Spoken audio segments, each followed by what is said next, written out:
Okay, so we finished looking at the pre-patriarchal period, and we come into what we call the patriarchal period, which of course begins with Abraham and God's covenant with Abraham. There are 4 stages in the development of the covenant that Walter Kaiser has indicated, but there's a 5th stage that was added by Reverend Robert Soderberg, who used to lecture here at ABTS. In Genesis chapter 12, God appears to Abraham, and it says, the Lord had said to Abram, leave your country, your people and your father's household, and go to the land I will show you.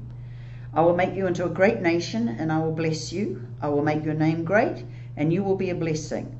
I will bless those who bless you, and whoever curses you I will curse, and all peoples on earth will be blessed through you.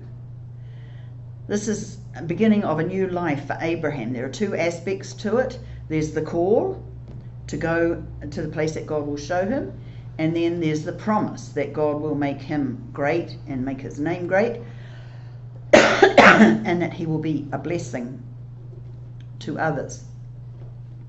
The emphasis here is on personal relationship, Abraham's relationship with God. And so this is the first announcement of the covenant with Abraham, but it is extended, and it develops through the following chapters. In chapter 13, in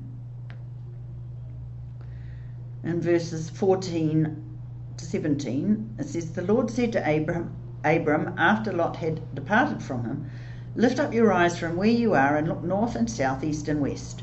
All the land that you see I will give to you and your offspring forever. I will make your offspring like the dust of the earth, so that if anyone could count the dust, then your offspring could be counted. Go, walk through the land, the length and breadth of the land, for I am giving it to you.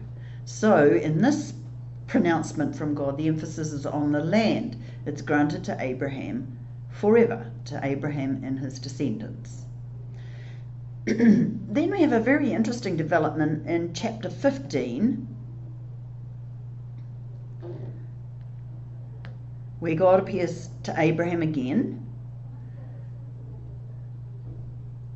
I'm going to start reading in verse 4. Then the word of the Lord came to him, this man will not be your heir, but a son coming from your own body will be your heir. He took him outside and said, look at the heavens and count the stars, if indeed you can count them.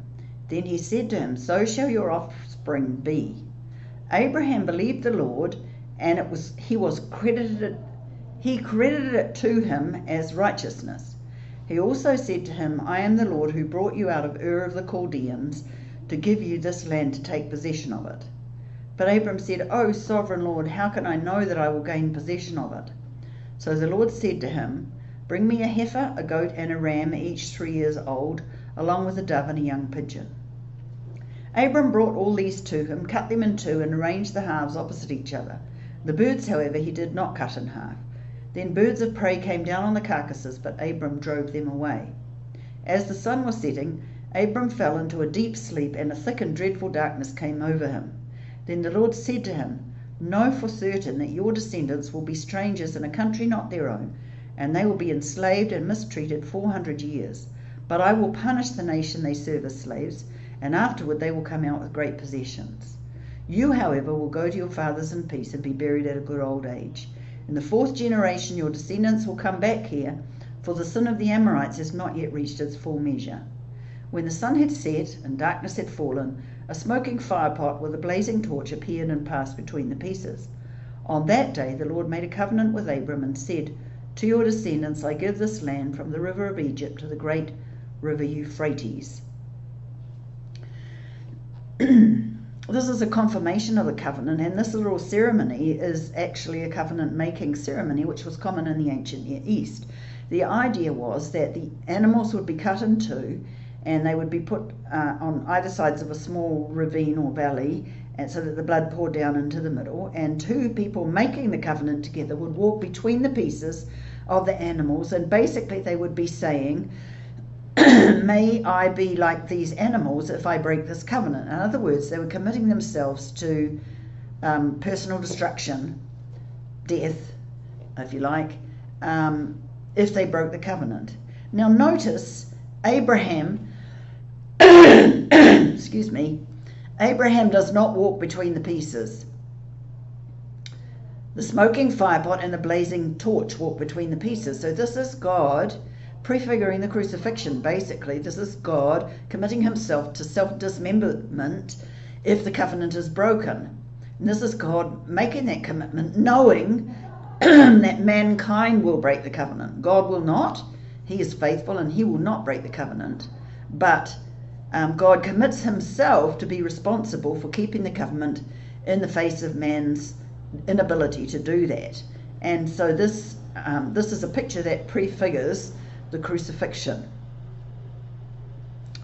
In Genesis chapter 17, we see a further affirmation of the covenant when God comes to Abram. It says when Abram was 99 years old. And he says in verse 2, I will confirm my covenant between me and you and will greatly increase your numbers. And in verse 5, God changes Abram's name. He says, no longer will you be called Abram, your name will be Abraham, for I have made you a father of many nations. I will make you very fruitful, I will make nations of you, and kings will come from you. I will establish my covenant as an everlasting covenant between me and you and your descendants after you for the generations to come, to be your God and the God of your descendants after you. The whole land of Canaan, where you are now an alien, I will give as an everlasting possession to you and your descendants after you, and I will be their God. Then God said to Abram, as for you, you must keep my covenant, you and your descendants after you for the generations to come. This is my covenant with you and your descendants after you, the covenant you are to keep. Every male among you will be circumcised. You are to undergo circumcision, and it will be the sign of the covenant between me and you. For the generations to come, every male among you who is 8 days old must be circumcised, including those born in your household or bought with money from a foreigner, those who are not your offspring. Then in verse 15, God also said to Abraham, as for Sarai, your wife, you are no longer to call her Sarai, her name will be Sarah. I will bless her and will surely give you a son by her. I will bless her so that she will be the mother of nations. Kings of peoples will come from her. So here we have God changing the names of both Abraham and Sarah. In Old Testament times, the change of a name indicates a change of character. And so Sarah is no longer barren, and Abraham is now a father of many nations, even though they have not yet had a child. This is after the incident with Hagar and the birth of Ishmael, notice. Now, many people kind of make a big deal out of the fact that Abraham kind of messed up here with Hagar, but actually it was both Abraham and Sarah. I mean, it was Sarah who suggested that they go ahead and have children in the way that was common in their culture. Okay, we see it from other archaeological sites that have been excavated, that in this time, at the time of Abraham, that it was common practice if a couple were childless or if a woman was barren, for her maidservant to bear a child with her husband, and the child would become her child. So what Abraham and Sarah did in bringing Hagar into the mix and having Ishmael as a child was something that was just part of the culture, and it was the normal solution to childlessness in that culture. And so I don't think that we can say that this was a huge sin. The New Testament tells us that Abraham did not waver in faith, so this doesn't seem to be something he's done in doubt. He understands that Sarah cannot bear a child, and that the only way, therefore, them to have a child is for him to take a surrogate. And it seems as though Abraham and Sarah both thought that this child had solved the problem, because when God comes to Abraham in chapter 17, which we just read, in verse 18, Abraham said to God, if only Ishmael might live under your blessing. So it seems that Abraham and Sarah thought that Ishmael was the promised child, that he was going to be the one that would bring multiple descendants to them. and that it's only at this point where God says quite clearly that the child will be one that Sarah will bear. In verse 19, and God said, yes, but your wife Sarah will bear you a son, and you will call him Isaac. I will establish my covenant with him as an everlasting covenant for his descendants after him. As for Ishmael, I have heard you. I will surely bless him. I will make him fruitful and will greatly increase his numbers. He will be the father of 12 rulers, and I will make him into a great nation. But my covenant I will establish with Isaac, whom Sarah will bear to you by this time next year. So God makes it clear to Abraham that his and Sarah's solution to their childlessness is not the child of promise. He doesn't condemn them for doing that. He blesses Ishmael and promises that Ishmael will be mighty and will have many descendants, but he makes it quite clear that Isaac will be the child of promise, and that his covenant, which he's made with Abraham already, is going to involve the birth of Isaac. Okay. And then in the fifth portion, which Soderbergh adds to this, is the sacrifice of Isaac in Genesis chapter 22, where the covenant is again reaffirmed after the whole situation in which Abraham has obeyed the Lord and taken Isaac to make a sacrifice. There's a couple of things we need to notice about this. First of all, the whole of Scripture elsewhere makes it quite clear that God is absolutely opposed to human sacrifice and that it's an abomination to him. So it is clear that God didn't intend Isaac to be sacrificed.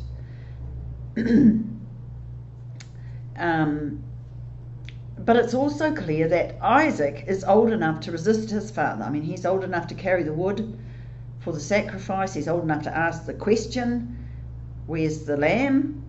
And that Abraham has the faith somehow, and the New Testament said that, in fact, he had the faith that God could raise him from the dead, and that seems to be what he's expressing, because when he says to the servants, stay here with the donkey while I and the boy go over there, we will worship, then we will come back to you.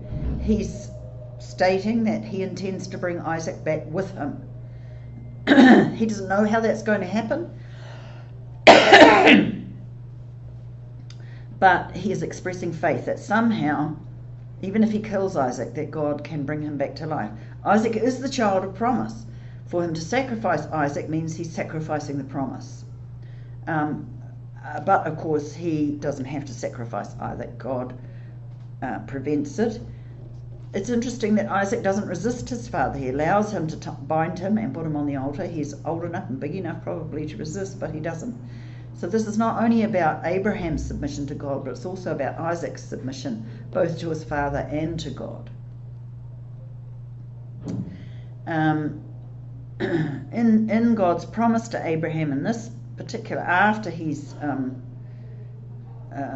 been willing to make the sacrifice, the angel of the Lord called to Abraham from heaven a second time, and he said, I swear by myself, declares the Lord, that because you have done this and have not withheld your son, your only son, I will surely bless you and make your descendants as numerous as the stars in the sky and as the sand on the seashore.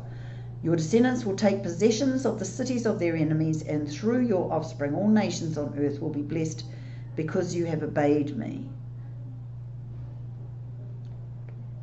Actually, in verse 17 in the Hebrew, it doesn't just say take possession of the cities of your enemies, it mentions the gates of the city. And in the gate of a city is where judgments were made. The seed of Abraham is going to have influence. He's going to be a person who has influence in cities, sitting in the gate and taking possession of the gates of their enemies. Notice how the descendants of Abraham dealt with Og, king of Bashan, and Sihon, king of the Amorites. When they came out of Egypt, they defeated these kings and took possession of their lands. Those who obey God will be instrumental in bringing the judgments of God upon his enemies. And if you look at the PowerPoint for this lesson, Let me tell you which one it is. PowerPoint.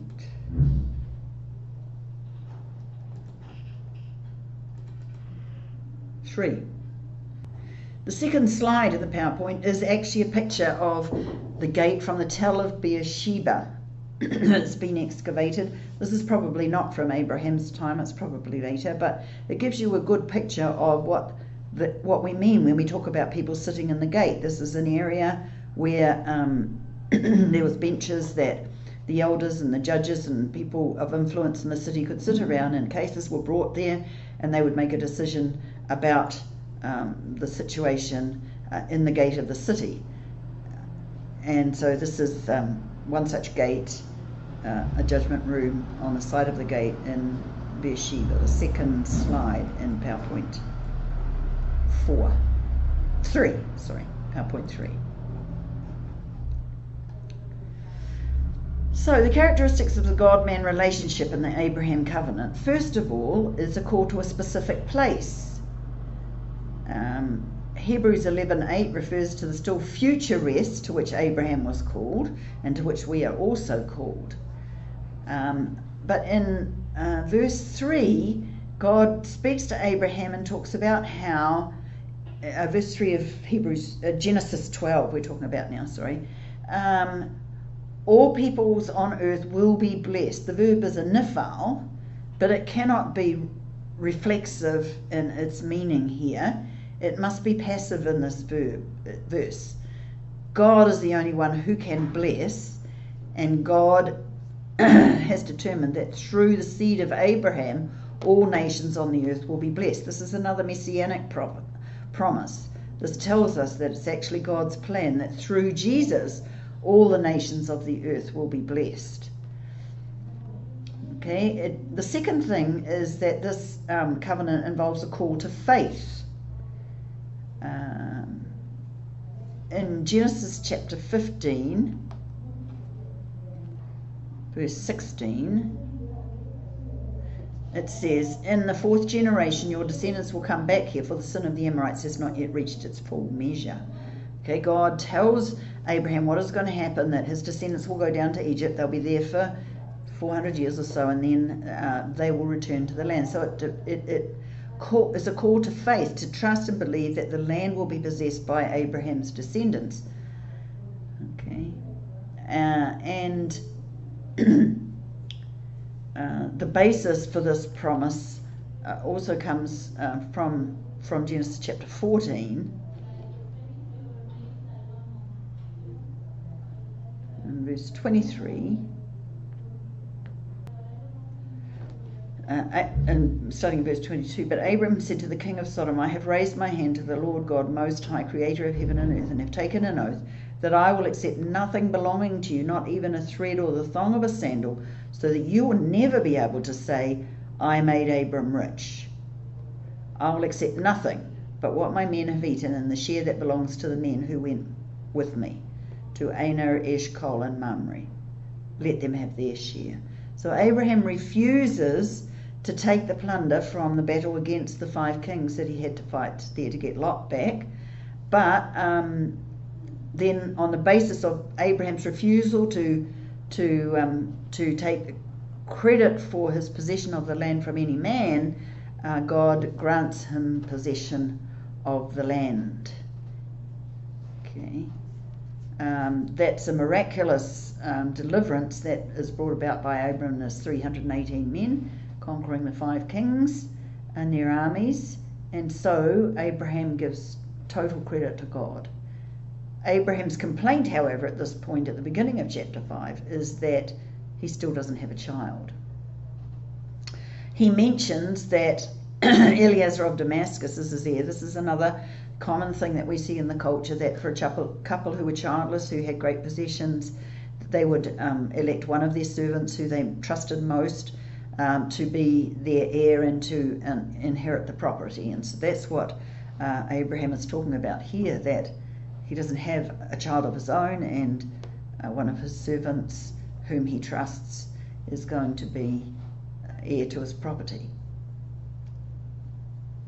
But God's reply is that Abraham will have children, the fact that Sarah will have a child. And Abraham believed God. Actually, the verb is hifil, which is causative, which means Abraham was caused to believe. Abraham was willing to be caused by God to believe. The only evidence he had was the stars. And yet he believed what God said. His second complaint is what evidence was there that he would inherit the land? And God's answer is the covenant he makes in this situation. God's answer is the relationship, the covenant relationship between him and Abraham involves both the land and the seed.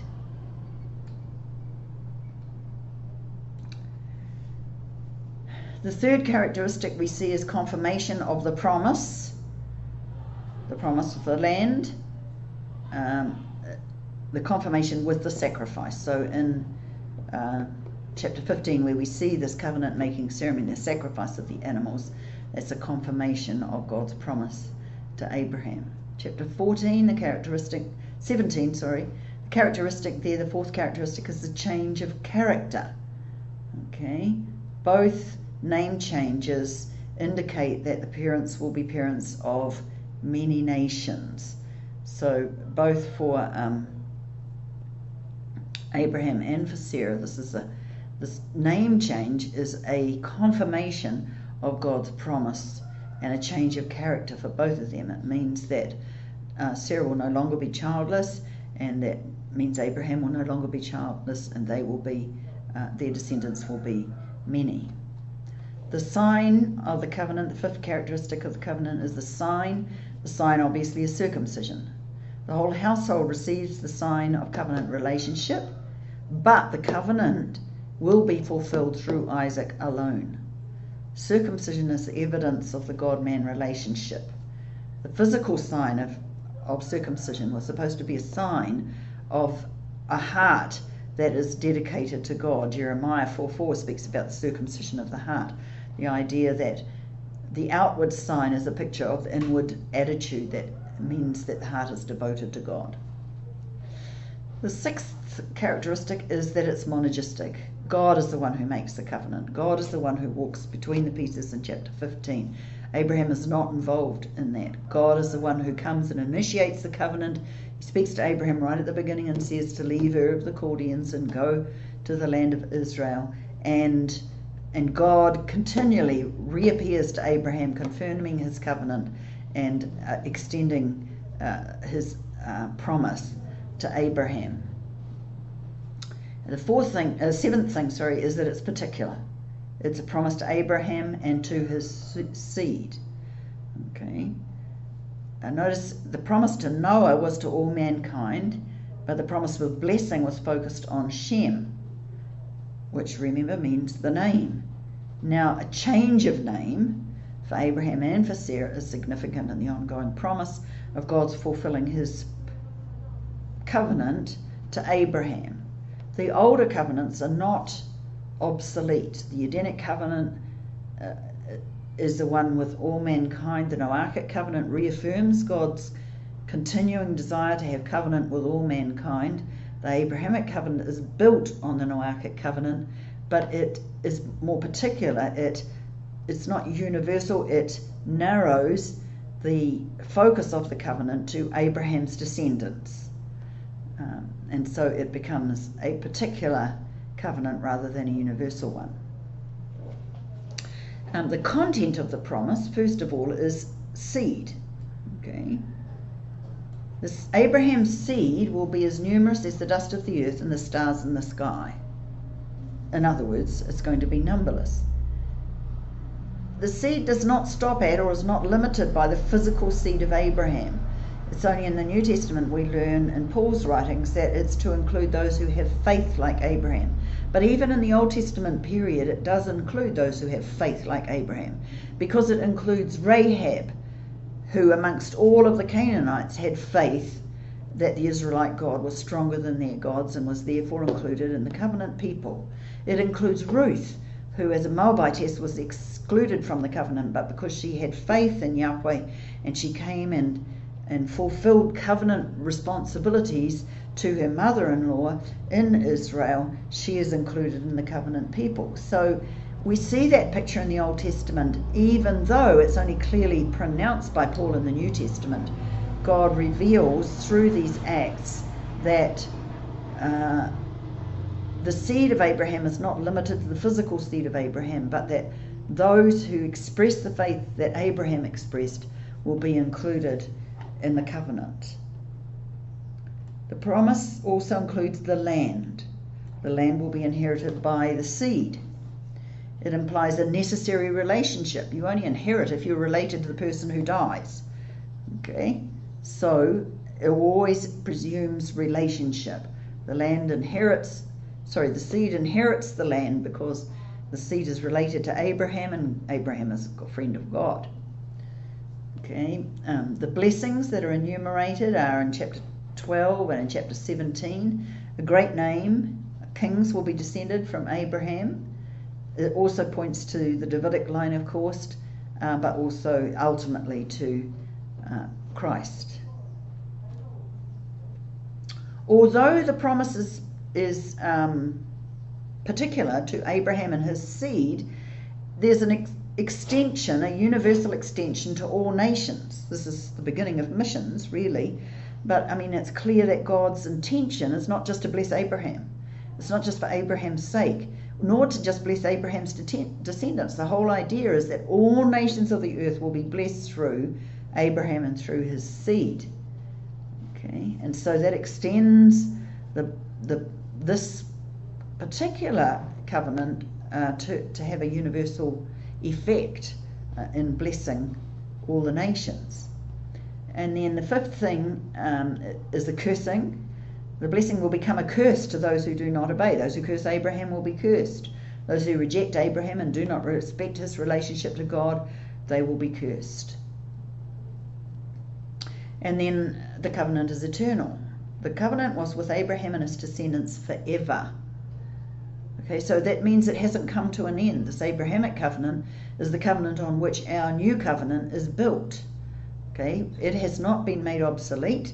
It has not been wiped out. It's still those who have the faith of Abraham inherit the blessings of Abraham for the purpose of blessing all nations on the earth.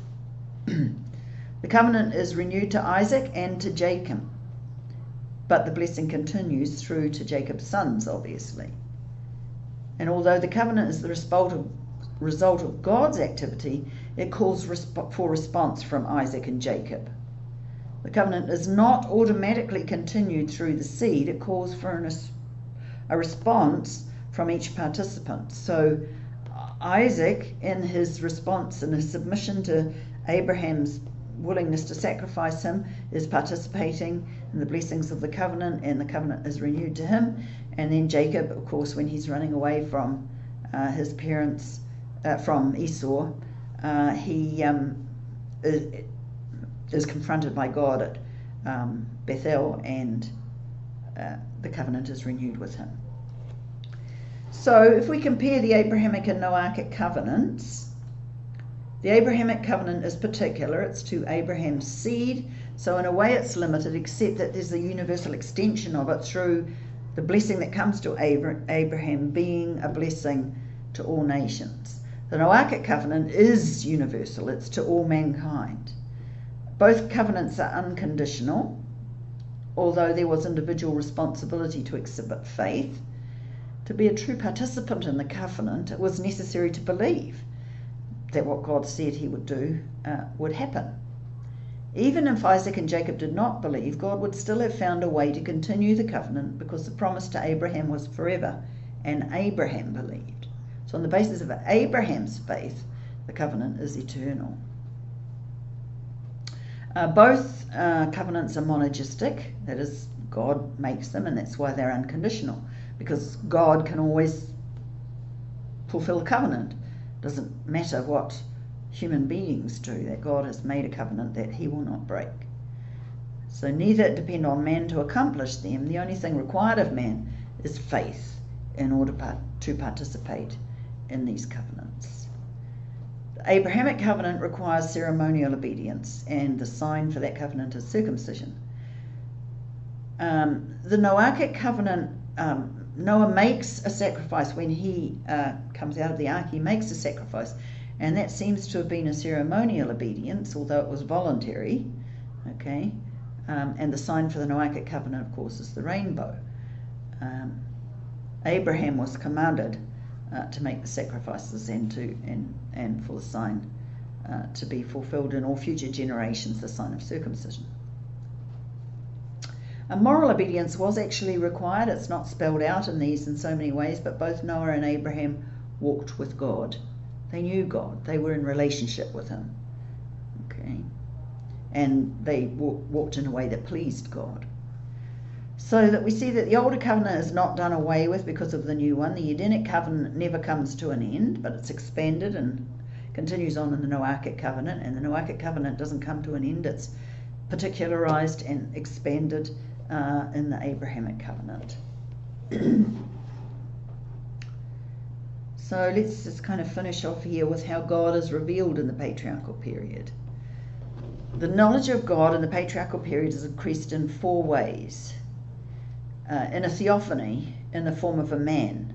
In Genesis chapter 18, we have these 3 angelic beings who appear to Abraham, and it becomes clear through the course of the story that one of them is not just an angel. In chapter 18, verse 2, it says, Abraham looked up and saw 3 men standing nearby. When he saw them, he hurried from the entrance to his tent to meet them and bowed low to the ground. He greeted them and he made them hospitable. And then the Lord announces that the birth of Isaac will be in the next year. And then in verse 17 it says, then the Lord said, shall I hide from Abraham what I'm about to do? And so this is where God reveals to Abraham that he's going to destroy Sodom and Gomorrah. And in verse 22 it says, the men turned away and went towards Sodom, but Abraham remained standing before the Lord. So Abraham remained standing before the Lord. The men turned away and went towards Sodom. Abraham has this conversation with God. But in chapter 19, verse 1, it says, the 2 angels arrived at Sodom in the evening, and Lot was sitting in the gateway of the city. So when the men turned aside and Abraham remained standing before the Lord, that apparently is when the 2 angelic beings went on to Sodom to bring Lot out and to effect the punishment of Sodom and Gomorrah. So the 3rd person of these 3 who came to visit Abraham seems to be the Lord. Okay, so it's a theophany, it's appearance of God, in this case in human form. Secondly, God is revealed by dreams and visions.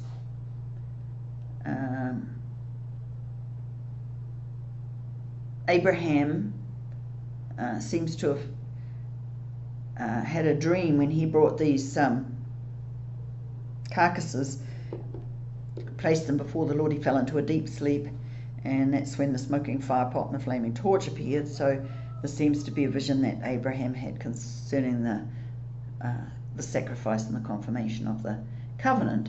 Jacob and Joseph had to go through some changes instigated by their dreams. And also Pharaoh, the butler and the baker, had dreams. So dreams are not limited to God's people, actually. They're sent by God for the furtherance of his plans and his purposes. The revelation of God is increased by the angel of the Lord. This is a particular, apparently angelic being, but who is also often referred to just as the Lord. The angel of the Lord seems to be interchangeable, and this seems to suggest what scholars call a pre-incarnate appearance of Christ. We know that Jesus is the eternal Son of God. He existed before he was born as a baby, and so it's possible for him to appear as a man in the Old Testament period, and that seems to be what happens when the angel of the Lord appears. Another person who seems to fit this characteristic is the king Melchizedek, whom Abraham offers sacrifices to, and who Abraham tithes to, and who blesses Abraham. His name means King of Righteousness. He's designated King of Salem, which means King of Peace. And so he seems also possibly to be a pre-incarnate appearance of Christ himself. He doesn't have a genealogy. It's mentioned in Hebrews that he's without genealogy, so his genealogy is not recorded. And so it seems that he is a specific individual who may in fact have been a pre-incarnate appearance of Christ. And then the fourth way that God is revealed in this period is through the names that are used for God. The name Elohim refers to his omnipotence, to the fact that he's sovereignly the creator of the world. The personal name, which we usually pronounce as Yahweh, but just never pronounced by Israelis or Hebrews, and cannot be pronounced because it doesn't have any vowels in it, is a personal relational name of God. It's the covenant name of God. It emphasizes personal relationship which God desires to have with man. And the issue in chapter 18, when Abraham talks to God about the destruction of Sodom and Gomorrah, is a matter of God's chesed between Abraham and God. God is revealed in a new way, that Abraham doesn't change God's mind, but that he understands God in a greater way. God doesn't hide his plans and purposes from those who trust him. The third name that comes in this period is Elyon, which means God Most High. It indicates the concept that there is none beside God, which in a world that was polytheistic was an important revelation, that there is no other God that comes close to him.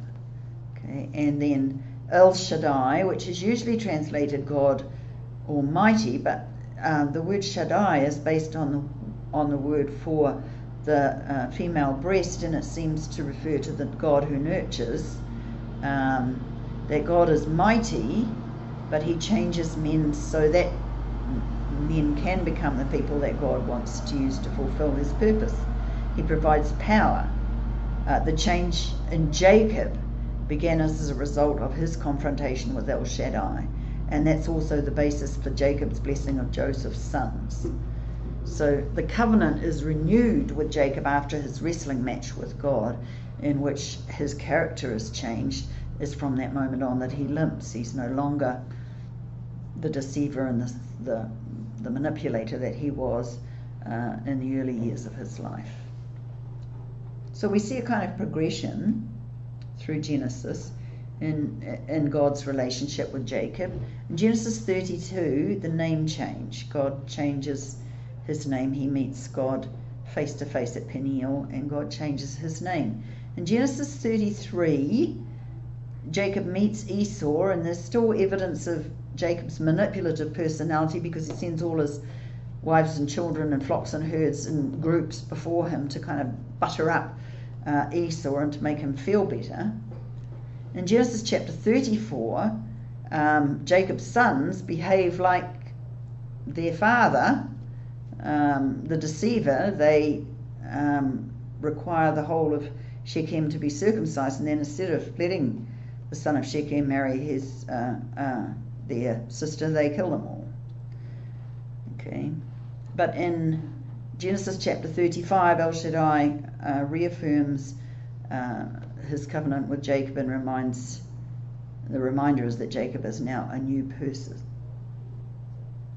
The promise to Jacob in Genesis chapter 35 contains the be fruitful, which is part of the Edenic promise.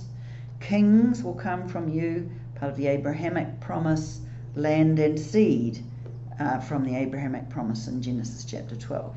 So inheritance involves family relationship, and so God's continuing relationship with Jacob is on the basis of his relationship with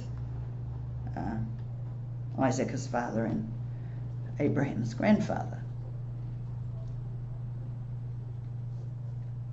It's interesting, Walter Kaiser points this out, that El Shaddai appears to Jacob in Genesis 28 and again in Genesis 35, and the passages in between are about Jacob's confrontation with his uncle Laban. Uncle Laban is as great a manipulator as Jacob himself, and it's kind of like Jacob meets his mirror image and finds out what it's like to be manipulated the way he has manipulated in his life. And then God affirms the change of Jacob's character. There are three types of people who arise in the pre-patriarchal and patriarchal times. We have the prophet. Abraham is termed a prophet. We have the priest. Melchizedek is a priest of God Most High.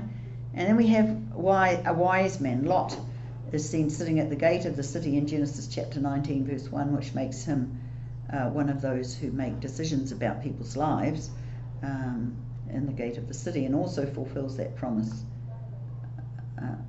part of that promise to Abraham, although Lot is not Abraham's seed, he's his nephew. Although there's only an implication of kings in the promise to Abraham, Melchizedek is also king of Salem, of course, and king of righteousness. So we have these pictures that are messianic pictures, really: the prophet, the priest, the wise man, and the king. The covenant is renewed to both Isaac and Jacob. And before the covenant could be effective in their lives, it had to be reaffirmed. It was conditional on a change in their character. In Isaac, we see in Genesis chapter 22, there's a clear implication of surrender. He surrendered to his father.